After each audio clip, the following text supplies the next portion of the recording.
Glad everyone's able to join. For some, it's the end of the school year. For some, it's in sight.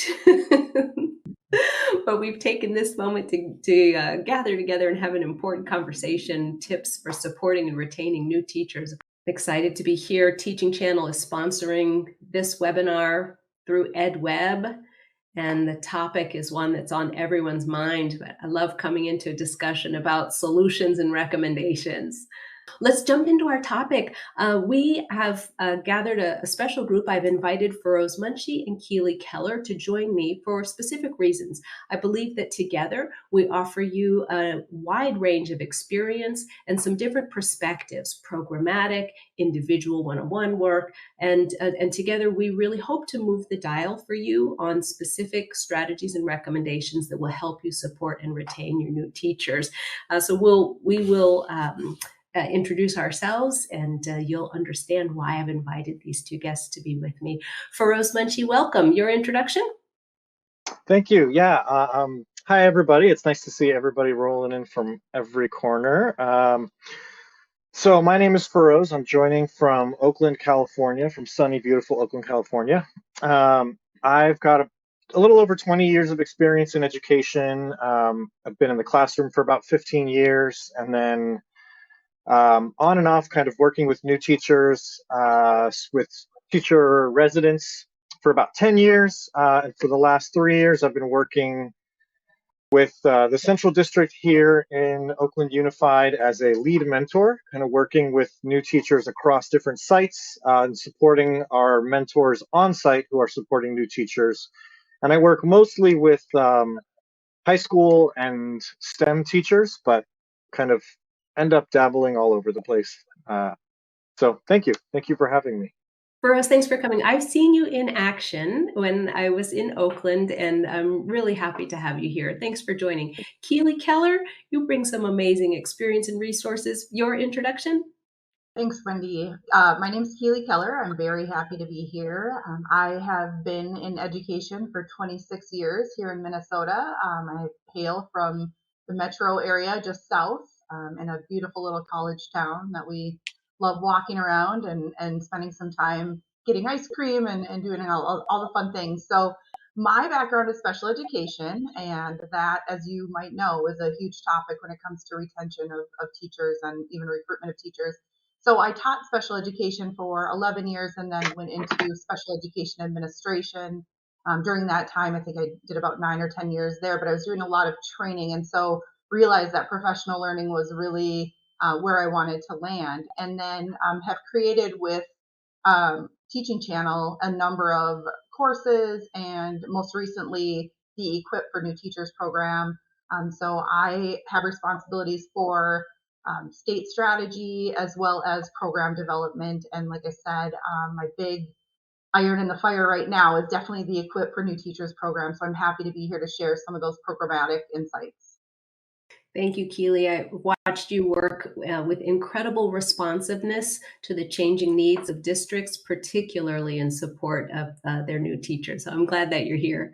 Our agenda today, maybe I should introduce myself. I'm Wendy Amato. I'm our moderator. And together, the three of us bring you more than 80 years of teaching experience. And so if that's impressive, great. If not, well, we'll just move on.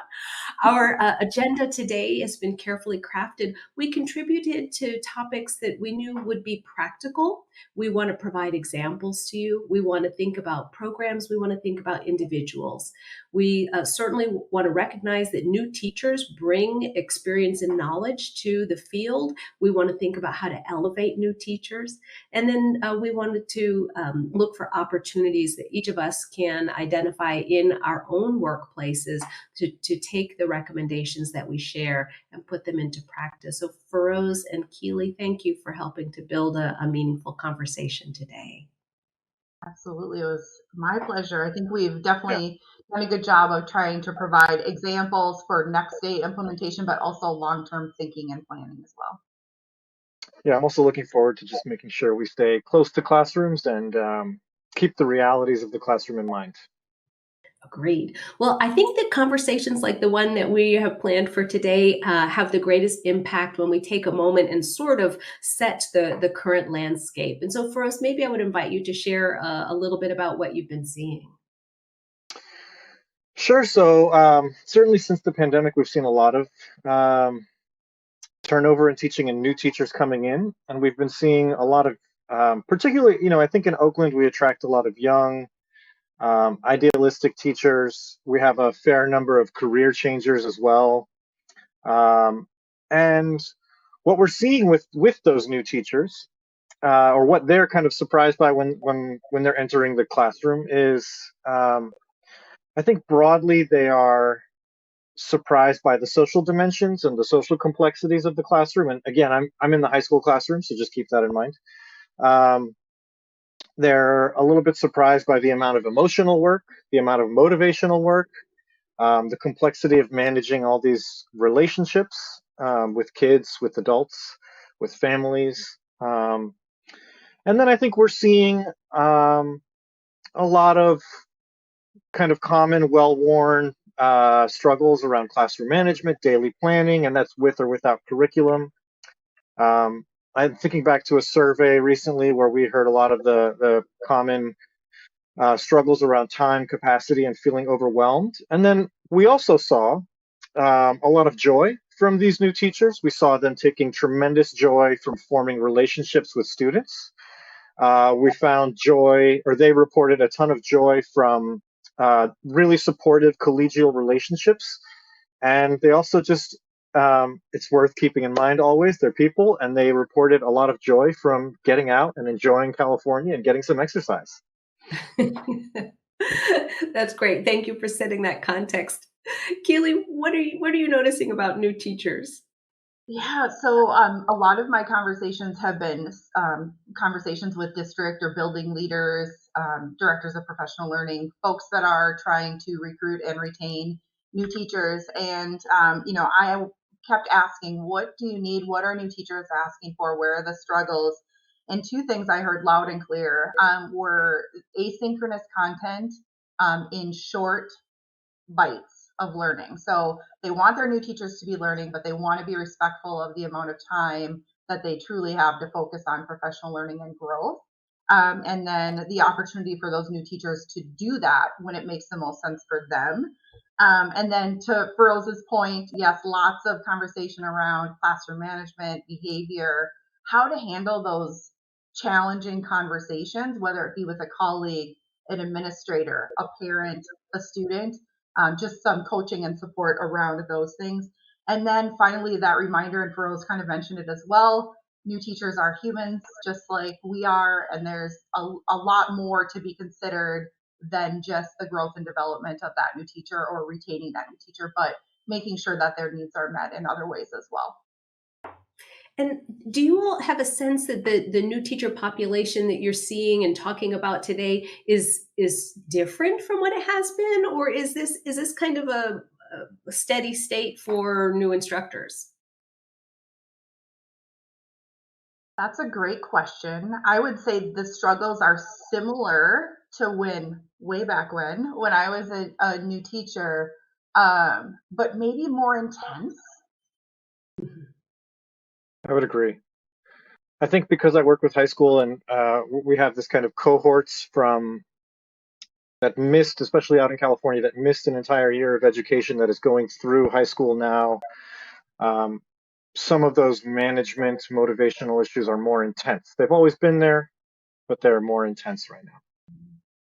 I feel like what we're describing is pretty consistent with what people talk about across the country and maybe around the globe. We've got quite an international population joining us, if I kept my eye on the attendee chat properly. But I think we can actually think about some of the research findings about new teachers and really recognize that what each one of you has described from your observations and experience is representative of what's being faced around the nation. We know, let me drop the screen sharing for a moment so we can see one another. We know that depending on the size of a district, it may cost anywhere from $5,000 to $20,000 to go through the process of getting a new teacher into the school and up to speed. And it seems a shame to do that on a regular basis when those funds could be spent for other ways of supporting students more directly. So if we've got this new teacher pattern and we are recognizing new teacher needs over time, we should be doing it better. And I think we're getting there. I do think we're getting there. I think that we've recognized the need, right? The educational community is like, whoa, we really need to be doing something different here. And so I think there are states and districts that are really starting to work that retention angle and having some success. There hasn't been maybe enough time to see, is that really moving the retention needle? But I do think we have learned some things, both from the pandemic and, over the last couple of years as we work to get more teachers into the field. Mm-hmm. I wonder, Feroz, your thoughts. Why is new teacher support and retention still an issue? I mean, I think there's a lot of, I kind of think about the, I think where I work, I often confront the reasons people come to education with the realities of education, and they're often mismatched. And I think about the ways we consider the career of teaching before we get there, what we think it's about, what we think it's for, the reasons we get in. I think we often aren't maybe sending the best messages around maybe what it's about. And I think that's for good reason. I think we celebrate the profession, we celebrate the successes, we lionize our teachers, and it's easy to lose sight of how tough the work actually is. And I think as we keep supporting or think about how we support new teachers, I think it's interesting you mentioned replacement costs. The first thing I thought of was support costs. Once we replace that teacher and we bring them in, there's a support cost. I am part of that support cost. And then there's other impacts around veteran teachers who are supporting those new teachers informally or semi-formally. And I think about those costs too. So I think, there's a lot of downstream and kind of ripple effects to having this turnover, but I think it's tough to put your finger on any one reason why it might be. But we pulled a little bit of the three of us pulled a little bit of research together on this topic. And so I'll note a couple of things. If you all want to respond to one another in the chat about this, we could explore some more. The Teaching and Teacher Education 2023 report looked at 225 studies that were trying to get at questions of new teachers' attitudes and feelings. And they determined that there really are not any accurate measurement instruments for this. And it just leaves us lacking some information about how new teachers are feeling, how to respond to them. I think there's a good discussion to be had there. And then some other information from the National Council for Education Statistics 2023, also recognizing the specializations that are in particular need right now. We've got 10% of our student population that's ELL. We have 15% receiving special education services. And so maybe there are some predictable recurring things about new teachers, but maybe there are also some shifting things in the student population or school structure that new teachers are coming into. It's a lot. Let's take a look at this image here. I love this. We've seen this before, and it will be familiar, but I think it's worth bringing up in a discussion about new teachers and support and retention because it's familiar. Absolutely. This, I think this really points to the fact that new teachers come in, and to Feroz's point, have kind of these illusions maybe of what teaching, of the professional practice of teaching is, or, and so they're at that anticipation, they're ready to roll, they can't wait to get into their classroom.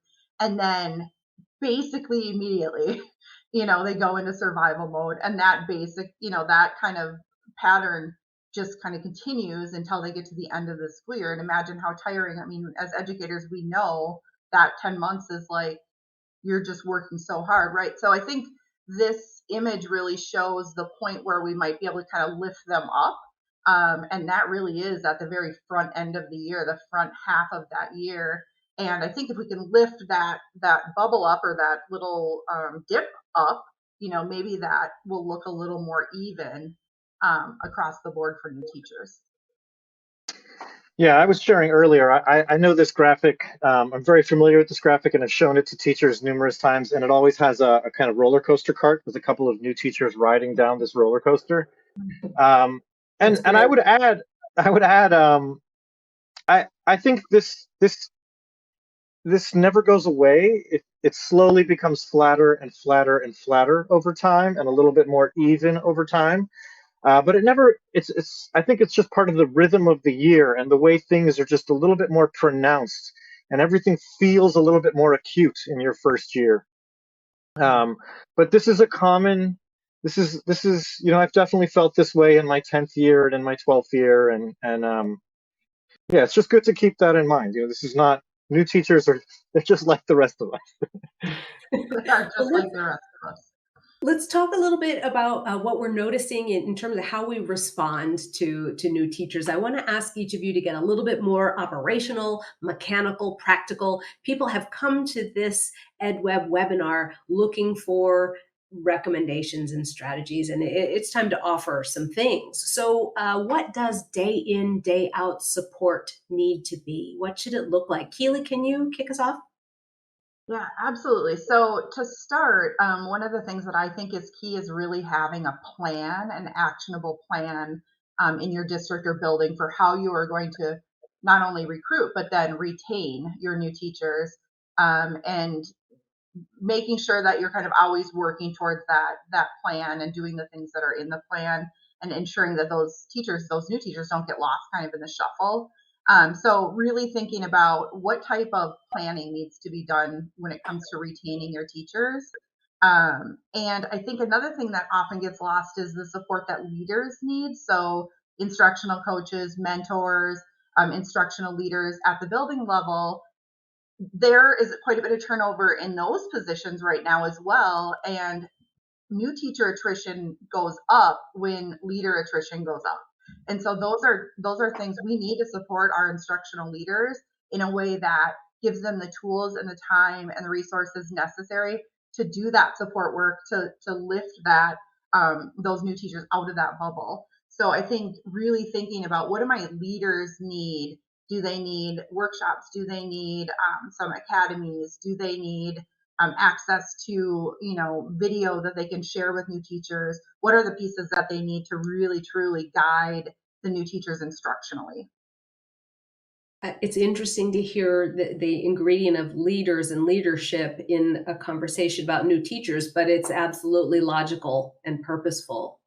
Absolutely. Yeah. I want to add in, starting at that leadership level.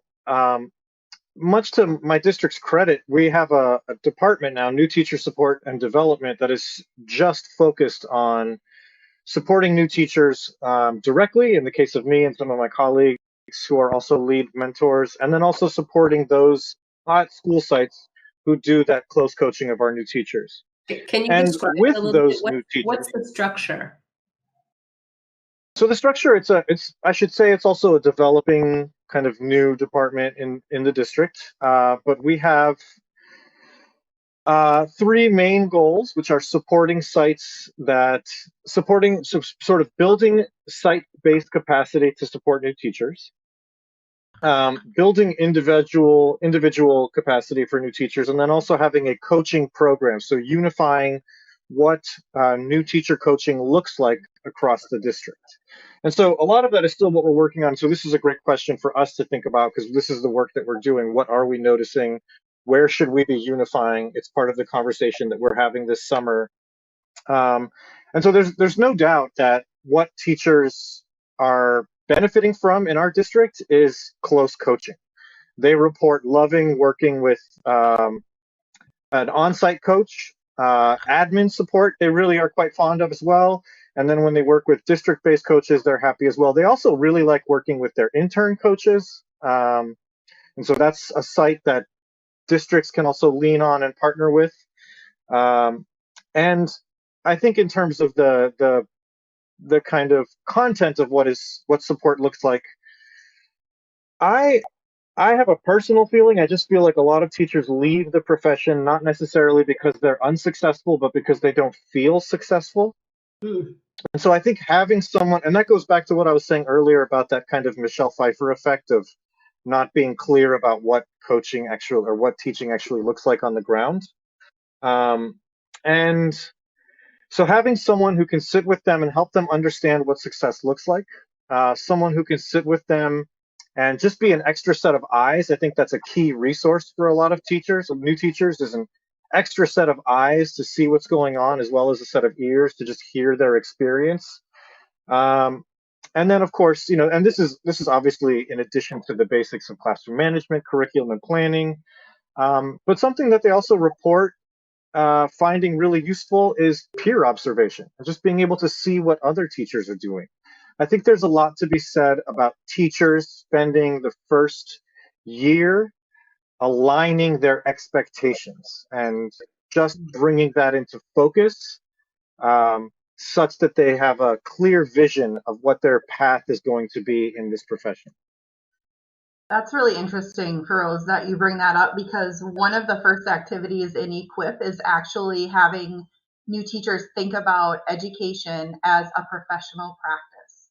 And oftentimes I've done some evaluative work where I evaluate course submissions, and I'll say something about your professional practice. And teachers will come back and say, I've never thought of my job choice as a professional practice. And I Mm. think, it's a great thing for new teachers to understand. This is like you're responding to the needs of 28 kids in 28 different ways.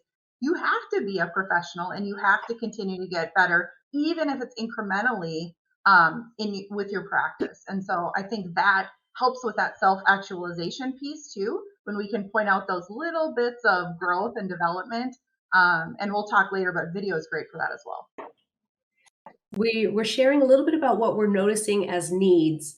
Now let's talk about how we are addressing the needs. What specific things are we doing? Where are we making recommendations? What are we asking teachers and leaders to do?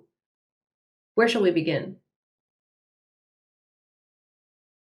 Well, I can speak programmatically. A couple things that I've kind of taken into consideration, and as I'm building out Equip for new teachers and really thinking about what are the needs that new teachers and instructional leaders and district and administration leaders have.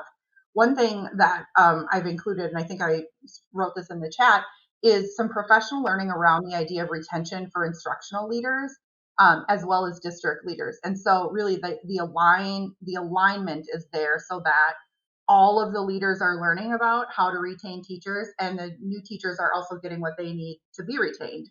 The tools, we've made programs that are more calendar based.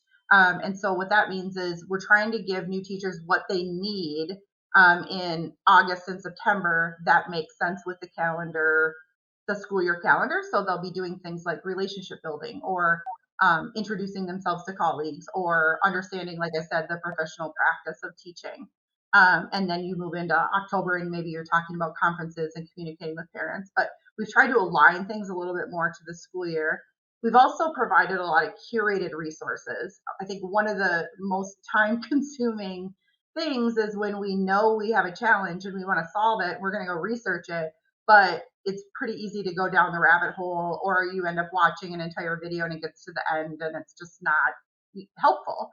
So we've curated, we've curated resources around the common challenges that new teachers face. And those are in a variety of formats, right? So there's everything from articles to videos to webinars, even tools and templates that new teachers can use next day And then all of the content that we've created is short. It's micro modules, small little pieces of learning, 10 to 20 minutes that new teachers can fit in, in the morning as they're coming into school, or maybe on a Saturday morning as they're sipping their coffee. But things that fit more in with the crazy schedule that new teachers likely have. Thanks for keeping it bite-sized. Yeah, agreed. I appreciate that. There's so much resource overwhelm sometimes, and we just want to be helpful and give resources to our teachers, but they're overwhelmed, and additional stuff isn't always the best solution. I think about my particular role. Often, what I want to think about with new teachers is just slowing down, giving them a chance to reflect and articulate and prioritize. And I know that may sound a little kind of vague, but I think for a teacher who is acting on instinct in their first year and just trying to survive, they're on that downslope of that graph we looked at earlier. The ability to just stop and articulate and say, here's my theory of action. Here's what I'm trying to do in the classroom. Let me reflect on how that's working, where it's not working, just giving them an opportunity to slow down and reflect is incredibly helpful for them. I feel really strongly as well about making clear every single time I sit down with a teacher, giving them some concrete things that they're doing well. I think it's really easy in Yes. education as a new teacher to see all the things you're doing wrong or you could do better. But it's really hard for them to see what they're doing well. Success is really hard to see when you come in with really high standards.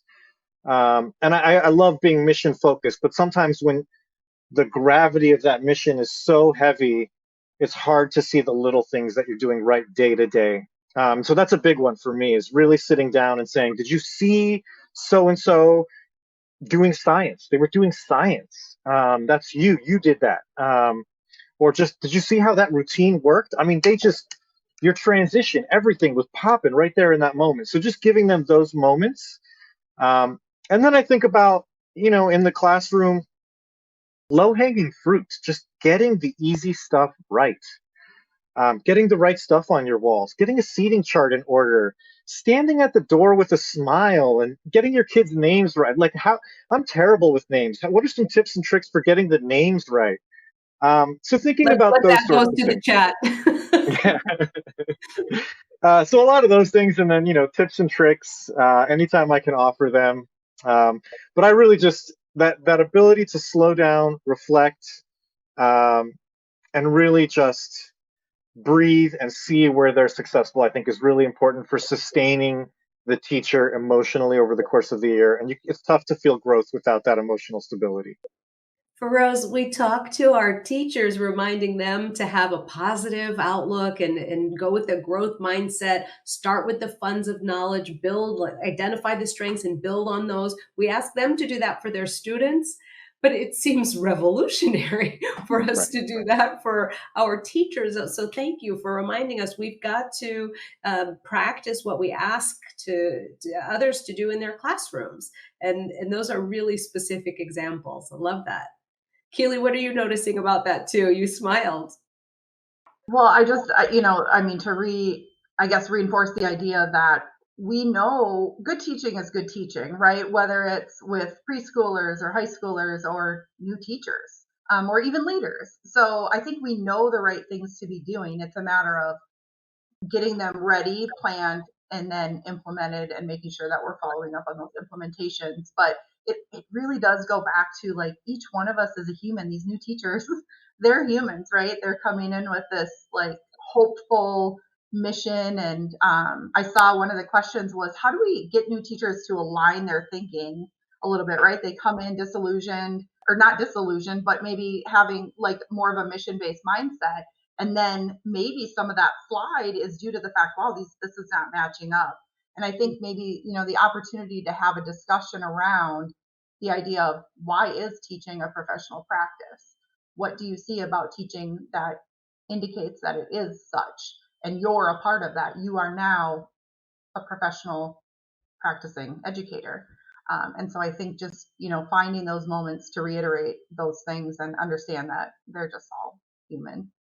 In the chat, Janice mentioned SOS and explained the acronym is for signs of success. So if we can offer one another an SOS, that is great. And then later on, Deborah noted that a short video of teaching can be valuable, and that actually takes us to a moment that we have the pleasure of sharing.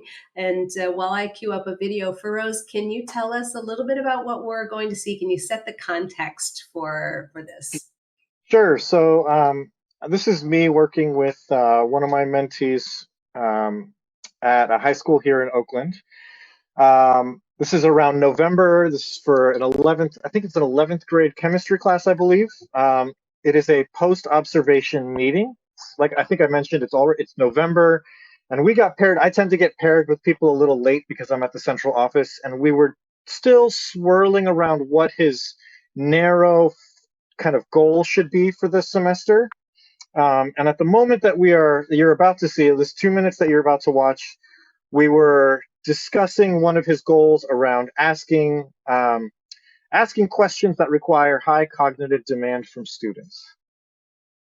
I'm going to put a note in the chat asking everyone, while you're watching, what do you notice? This is a question I love to ask anytime I'm sharing short videos with educators, because we each bring different experience to our observations. And so if you want to type into the chat or save it and hit send afterwards, just notice this is Feroz, and I had the pleasure of being part of a video production team capturing this post-observation debrief. And so we bring you 2 minutes, a little over 2 minutes of this clip, and we'll see what you notice. We really talked about questioning strategies, and I saw that you had introduced the open-ended kind of answer boxes. Yeah. Yes. For each station at the end on question 6, I added the word why, so making it more open, and I forgot to mention to the students, they don't need to fill up this blank if I'm going to be answering in the box. Okay. Yeah. So they have the choice to do either, and then they can always use the back of the page to continue your answers. Mm-hmm. So that's something I need to fix. What is the fix that you're referring to? Oh no, just mentioning that if they run out of space in the box, they can always use the back page. Okay. To complete the answers. Okay. Yeah, and the choice, like if you have the choice on question number 6, just fill the blanks or just answer your question in the box. Student work. So you didn't happen to grab any, did you, from the students? No, Did you happen to look at any and see responses? Yes, I saw a couple of them. Most of them, they were struggling with putting together the information on, they answer pretty much up to question 5, which makes the connection between energy and the state of matter, how it changes, or what is the processes that happen. But then, facing, again, the same type of question, but with an open-ended question, like why? Why the particles are moving? It's kind of a repetitive. So I saw them struggling. It's like, well, I'm going to repeat the same. So they tell me, oh, well, that is the same that is up here. So maybe rephrase, not to repeat the 2 questions, not to get the same answer, but leading them to higher thinking, from the basic to more complex as they go through the station. Does that make sense? It does. Yeah. But I want to hear you say more about what you think could guide them into that higher level thinking, because that's what we want to get to, right? Love that clip. Thank you for sharing, Feroz. That is just a nice moment. So what did the two of you notice? And I'll invite others to continue to contribute into the chat. There's some good observations happening in there already. What would you like for this group to sort of take away from this video example of providing support to a new teacher? Well, I noticed, and someone else in the chat also noticed, that Feroz doesn't do a lot of talking. He, provides maybe a prompting question, but really the new teacher is kind of figuring it out for himself with little prompts here and there for Feroz. And I think, that's learning, right? And a couple of kudos just to the new teachers. He asked the students, well, what's confusing about this bottom part? And I think he realized in that, like, I didn't make this section clear enough. And so there was an opportunity for him to like increase the clarity of that assignment at the bottom. And so that was just a great thought that the teacher had of, well, let me just find out, why is this confusing? Yeah. Feroz, what do you notice about yourself or about Mr. Huertas? I noticed first that the only thing better than watching yourself on video is watching yourself on video in front of a couple hundred people. Um, it's really tough. There's so many things going on, and it's I notice, having been in that moment, the amount of restraint. It's always hard. You want to say 100 things. You want to say, let's try this, let's try this, let's do this. Yeah, but how about this? Did you try this? Um, but I just wanted to hear what his thinking was, right? What his theory of action was, because that's what I'm working with, right? Is what he's thinking about and what he thinks is the way through, the through path to kind of effective instruction. And so I just heard that from him, and that's what I want. That's what I want in that moment. That's what I want in any coaching meeting. I want to hear what he's thinking so that we can work with that. I've seen the full debrief conversation. And so I would also want to acknowledge, Feroz, you've done a wonderful job in helping to provide recommendations. And what we saw as an excerpt from that conversation really was representative of your listening and providing support that doesn't mean telling everybody what to do, but listening and asking the questions that encourage the thinking. It was really a beautiful art of your mentorship and coaching in that full post-observation debrief. Are there any other specifics either of you would want to offer from this? I love video examples. It's just like, wow, we got to see Feroz in action. He was not just saying he coaches and mentors. We got to see him doing it. For me, I just think if new teachers have that level of support, a few times a week, a couple times a week, even I think one of the questions that we have is how long is an appropriate amount of time to support new teachers over the week?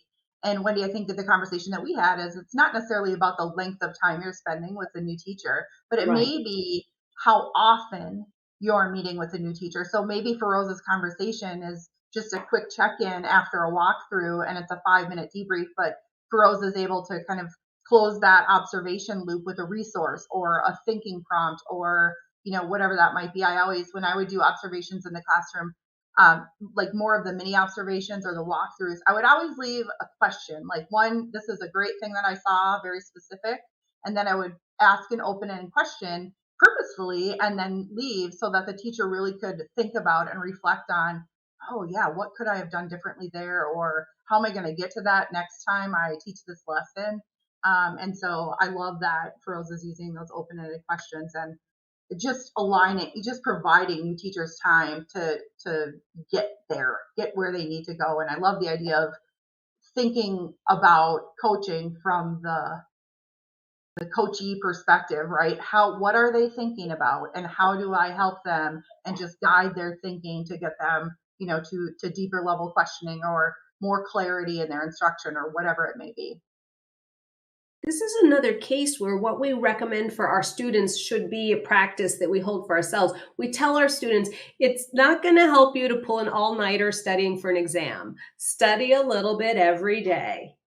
And it's the same when we're talking about coaching and mentoring. We can bring them in on a Saturday for eight hours, or we can have regular, consistent, and sustained contact over time and get the effect that we're looking for. What else do we want to add? And we can transition from our video observation notes into some general best practices. I know we want to think about new teacher support being something that doesn't just happen to pop up in August where you think, hey, what should I do for the new hires coming in? This is real work that needs to have a commitment, dedicated people, funding, resources, a plan. It needs to have time on the calendar. Talk to me about best practices.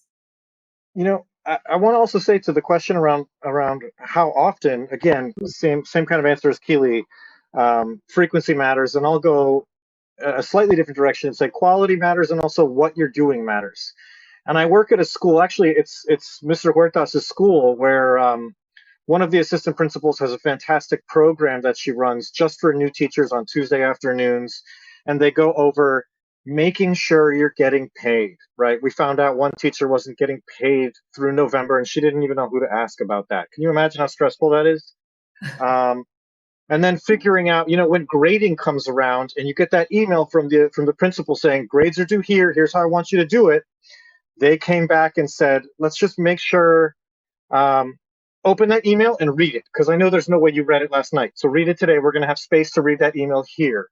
And that was an incredibly supportive time for new teachers. It was also a great cohort, kind of collegial building space. We celebrated in that space together. And then we worked on lesson and unit planning at one point as well. And sometimes when I work with teachers for an hour or 2 hours a week, we work on lesson planning or unit planning. Sometimes we do observation cycles. I think, having the flexibility to take the time and figure out what's going to be most useful for that teacher, what the highest leverage use of that time is so important for whatever we think about when we think about how much support or how often. How flexible can we be with it, and how much are we able to tailor that time just towards that teacher's needs? I think about what I need time or intervention time that we put into the school schedule for students, where everybody goes to the classroom and gets what they need in a different setting. It might be an intervention block, but it really makes me think about the fact that we really do need to personalize and individualize for new teachers and have them involved in that as well, just like we would with a student. What are your goals? What do you feel you need the most help with right now? What do you want to prioritize during this time you have with me? What resources can I provide you? Those types of things. So I love the idea of going into a coaching session or just even a conversation with that flexibility of like, how can I help? How can I help you? What do you need to move into? So I think that's great. Just that idea of personalization. Let's go with some best practices. Give me what you got. We can alternate. We can offer a few each. Let's put it out on the table.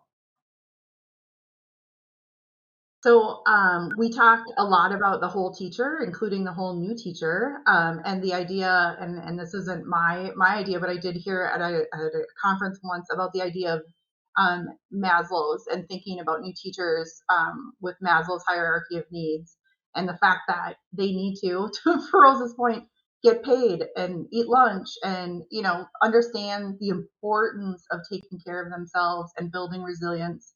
And so I think just that idea of the new teacher not just being a new teacher, but being truly an individual and a human that has basic needs. And I think, if you get to the top of Maslow's and it's about self-actualization, that's what Feroz is talking about. If those new teachers can see little increments of growth in their own professional practice, those are the moments when they know that they've impacted a kid positively or handed a family a resource that nobody's ever handed them before. That's when they know that they want to stick around. That's when they know that they want to stay in the profession. And so, providing those opportunities, those small bits of this was a great moment for you and you should celebrate this, even if it's just tiny. Yeah. Rose, yeah, sure. I just want to add really quickly to that. I think I'm developing a personal theory that I think a big part of joy in life is improvement in any context, as a parent, as a friend, as a teacher, as an athlete, anything, improvement. It's so joyful. So one I think we haven't talked about, which I'm surprised that hasn't really come up, is video. I think video is a great tool to use with new teachers, and I have been experimenting this year with having teachers video themselves. I lend them, and one thing I learned as a quick, hot, easy piece is having good audio for your video.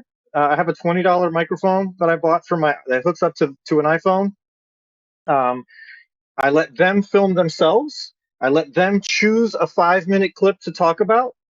And that alone is really useful. I think they go through that exercise of getting used to seeing themselves, they'll watch the full class, but they'll only pick 5 minutes. So there's less of that kind of, I'm not asking them to be quite as vulnerable with the video. So that's been really useful. I would add some recommendations. Certainly, working with Teaching Channel, there are some great guidelines. A few minutes is plenty. You may want to think about a moment in class. Is it how you're giving directions? Is it how you wrap up the lesson? Do you want to see yourself circulating during independent work time? You can just take a moment of a lesson and gain incredible insight into that. That is support for new teachers, and it helps them feel that accomplishment, especially if you find the SOS in there. What else would we add? Some best practices, and then I want you all to think about a call to action. Anything else to add right here? I think video is important. The video coaching piece, as you've indicated, provides that opportunity to really get microscopic about learning as a teacher. I also believe that video can be used really nicely for micro teaching or giving the new teachers small bits of knowledge and then asking them to apply it. So again, those are those short learning opportunities, and video lends itself so nicely to being able to wrap a little bit of content on either end. This is what you're about to see. And then after the video, what will you implement into your practice next day? Or, just different prompts like that. Questioning prompts wrapped around videos are great pieces of small learning. And then the micro teaching is research based, and that really is about identifying what is it that I want my new teacher to work on, or the new teacher is saying, this is what I want to work on, and videoing, like you said, just that thing, and then engaging in a deep conversation and dialogue around that particular instructional component is highly, highly impactful, both for new teachers and also for student growth. Yeah. I want to quickly address something Dorothy said in the chat around having a student videographer. I think that's great, and that's something I've done for years, but I've actually learned this year how much easier it is for teachers to watch themselves when the video is high quality. So I went ahead and I invested in a little, $10 stand that I can put on the desk, and it just makes it so much easier when you have a stable video, because asking somebody to watch a 50-minute video with shaky like a cloverleaf style video with audio that you can't really hear, it's actually kind of a big ask. So having quality video has actually made that a lot better. Yeah, so I have a little tripod that I use, and I lend it out to teachers to film themselves.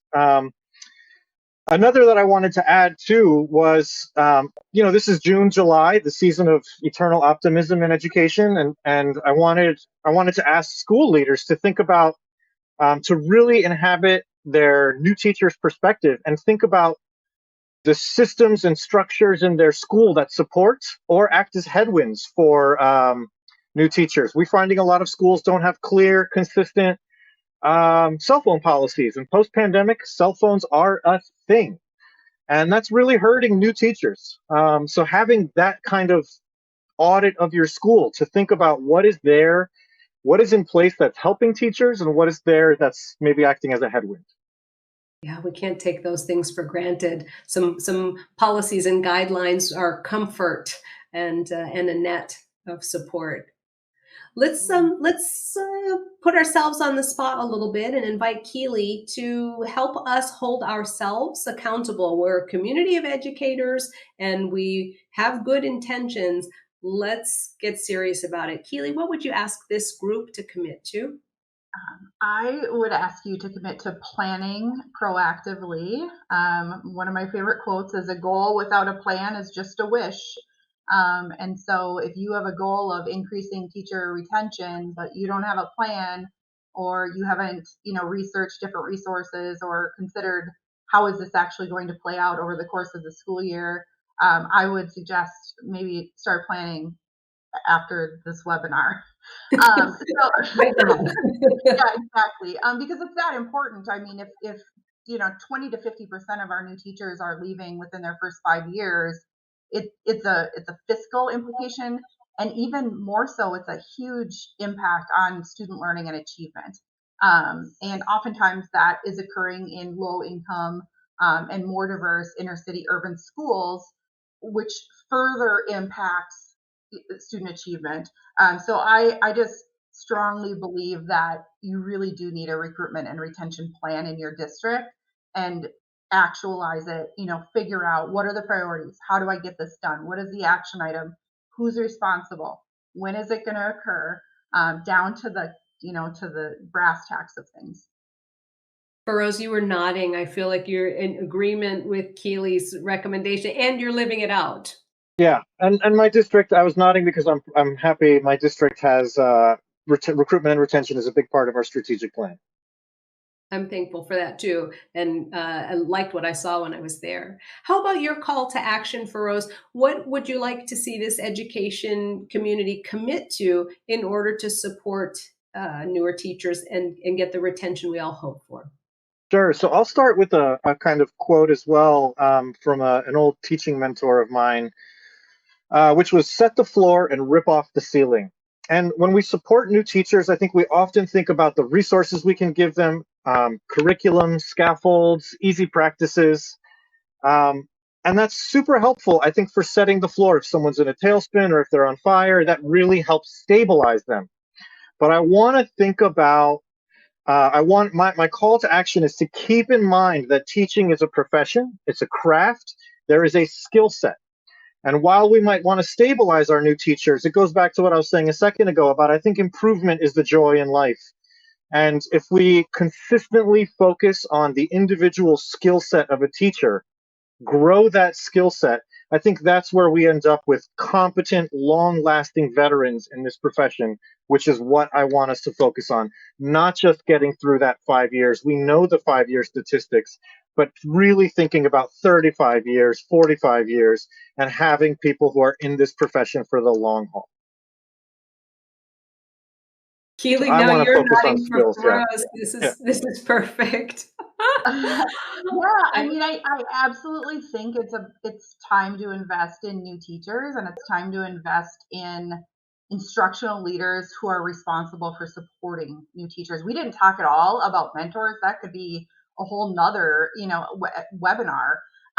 But building in training for mentors, payment for mentors, providing mentors tools and templates that they can use as they're working with their teachers. So that's just another way that you can invest in new teachers, is investing in your mentors or investing in those grade level team leaders that may be supporting the day-to-day activity of a new teacher. But it's time. If you are the point person in your school, division, district, region, charter, then maybe it's time to think about not doing it all yourself and working with a team so that you can reach all of the teachers through a group that is setting some consistent intentions and actions. I think that would be nice to see. I've got a question for you, Feroz and Keely. Are we working to get ourselves back to just pre-pandemic state, or what will success look like if we do all the things? Well, I think it'll look like that statistic of, teachers leaving in the first 5 years. And to Feroz's point, they're going to be staying longer and longer and longer, right? So teacher retention will eventually improve, and we'll figure it out. We'll get it. So I think seeing that those percentages decrease and new teachers are sticking around and they are staying long enough to learn the skills to become the leader that is going to support the next generation of new teachers, right? They're sticking around. And then the other thing I think is seeing joy and happiness and pride in their professional practice, I think is something that I want to see on every new teacher's face, right? Like, this is such a great profession because I was just able to teach, Joey to read this text which he has not been able to do without the scaffolds and support that I've been able to provide him. And so just that knowing that you're making an impact, and the idea of how important that is, and Keely, just having that joy. I know you well enough to know that what you're describing has that intention of the positive impact on the students and the Absolutely. improved student learning outcome. So yes, we want that for the teacher because of the benefits to the learners. Absolutely. Feroz, what would you add? Yeah, I mean, one of the things I want to see is, I mean, I don't think we want to go back to pre-pandemic. We had a teacher retention problem and teacher turnover problems before the pandemic. Mm-hmm. So what I'd like to see in terms of success is I don't want to see empty classrooms or classrooms with rotating subs. I'd like to see teachers who understand and articulate their own level of success. I'd like to see teachers who understand their own career trajectory. I'd like to see teachers who are interdependent rather than kind of siloed in classrooms. And I'd like to see, you know, I'm part of a system that exists to support new teachers, but what I would like to see is that kind of support built into the teaching profession itself and built into the teaching role itself. So that's, to me, the vision of success is kind of teachers supporting teachers and a self-sustaining teacher core. We've had some great questions come in, and if you've been waiting for a little more discussion about specific questions that you've asked, I'm about to pull those up. The links that are on the screen right now have been added into the chat, so if you want to click and save those, you can. Some of the questions that we have, how much time should new teachers spend, maybe on a weekly basis, receiving support? Thoughts? Yeah, so I think we kind of covered that. We talked about, it's not so much the length of time in each session, but really what you're doing, to Feroz's point, and how often, or the frequency of that support. And that may need to be individualized by new teachers as well. Yeah. Feroz, I'm going to talk this one to you. How can I give a realistic view of our profession without scaring my student teachers? I saw that question earlier. I like that question. I like that question a lot. I think it gets scary very quickly sometimes. And I think that is about really taking the time to elaborate the joys of teaching. Earlier, for my own notes, when I was thinking about what we're seeing in classrooms, I wanted to make sure that I pointed out what new teachers are reporting is joyful for them. They love the relationships that they're forming. They love the collegial relationships that they're having. That's a big part of the teaching profession, is that, collegial relationships and also family and student relationships. So I think mining in your district what teachers are finding or where they're getting their joy, and then making that a big part of how you introduce teachers to the profession. Thank you for that. We have a few items that have come in asking for additional resources. Some people would like a link to the video, a number of things. If I could ask a teammate from EdWeb to share the resource that we have in our files, that would be great. And we'll get as much as we can into your hands. I've had others asking about the program, Keely, that you've been developing, and that is one of the links that we have available. Any thoughts about, let me see. The Feroz, looking for some specific information about the sessions, your one-to-one sessions debriefing. When do those take place? Is there school day time that's allotted for that, or do they have to happen before or after school? There's no set time. I try and put them in the middle of the day during a teacher's prep period. Sometimes they're a little bit resistant to that, but I find it's actually a lot better. I get, we're all more present than at 3 o'clock, 4 o'clock. We're all just kind of exhausted. And also I have to prioritize that time for PD with mentors and so on. So that happens during the day. And yeah, I think did I miss something there? Perfect. I mean, ultimately, the answer is do it whenever you can. And ideally, as close to following the observation as you can while things are fresh. Actually, can I say one thing more about that? Because I think this came up in the chat earlier, but I think also if, one of the schools I work at, someone had said that we have more new teachers than mentors. And so I think obviously that means mentors are going to be coaching more than one person. And what this particular school has done is invest in an internal mentoring program.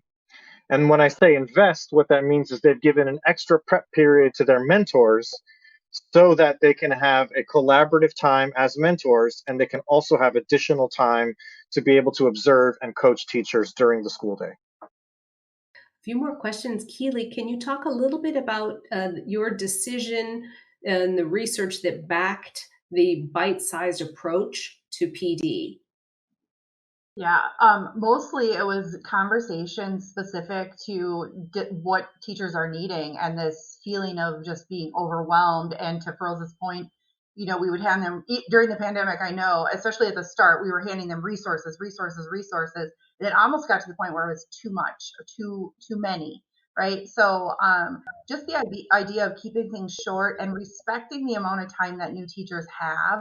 So a lot of that came from just really conversations with districts and organizations at different conferences and with different partnerships that we have with Teaching Channel. This is great. Keely, can you talk about asynchronous options and how to make sure they're engaging? Yep. So again, asynchronous is kind of a necessity, right? Because we can't be together all the time, even if it's just for moments. And so I think there's quite a bit of opportunity to use video to have conversations asynchronously. Engage feedback from the teaching channel is one way where new teachers can upload their video, they can review it themselves, they can share it with a peer, they can share it with their administrators.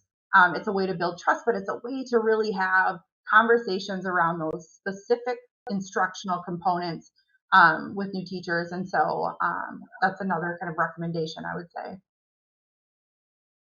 Keely Keller and Feroz Munshi, thank you for being my guests to share tips and strategies. We definitely are three people committed to supporting new teachers and ensuring teacher retention. I appreciated this conversation, especially getting to push into the deep specifics that we each offer based on different experience, different backgrounds, different priorities. What a nice discussion. Thank you, each of you. Thank you, Wendy. Absolutely. Thanks for having us. Joy to be here.